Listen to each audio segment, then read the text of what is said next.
એમાં મારો સૂર રહેશે. અમારો ઉમેદવાર કોંગ્રેસ પાર્ટી ખાસ કરીને વિધાનસભાની આલમ સતીશે અમારો ઉમેદવાર નક્કી કરશે અને જનતાએ ઉમેદવાર નક્કી કરેલો હોય ત્યારે જનતા એને આશીર્વાદ આપશે.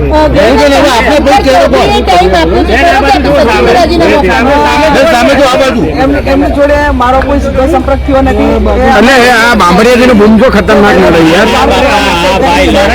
નિયમ પ્રમાણે અમારે 14 દિવસની અંદર રાજીનામું આપવાનું થાય.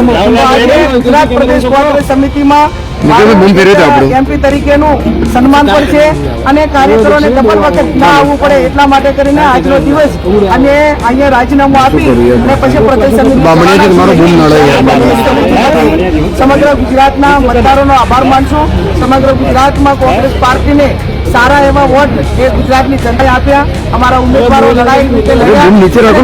મનોબળ પૂરું પાડવા માટેનો એક આભાર દર્શન માટેનો કાર્યક્રમ ગુજરાત પ્રદેશ કોંગ્રેસ સમિતિના પ્રમુખે રાખ્યો છે ત્યારે અમે અહીંથી બધા ત્યાં જઈશું.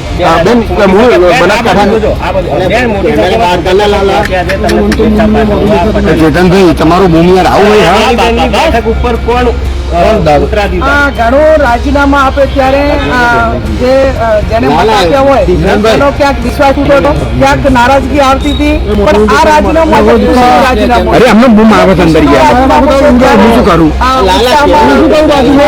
જવાબદારી જે પ્રજાએ સોંપી હતી અને ઉત્સાહમાં વધારો એટલા માટે કહી શકાય કે એક રાજીનામું એવું હોય કે જે વ્યક્તિ પોતાના સ્વાર્થ માટે આપે અને આ રાજીનામું એવું છે કે બંધારણીય બાબતને ધ્યાનમાં રાખીને લોકોની ખુશી સાથેનું રાજીનામું છે.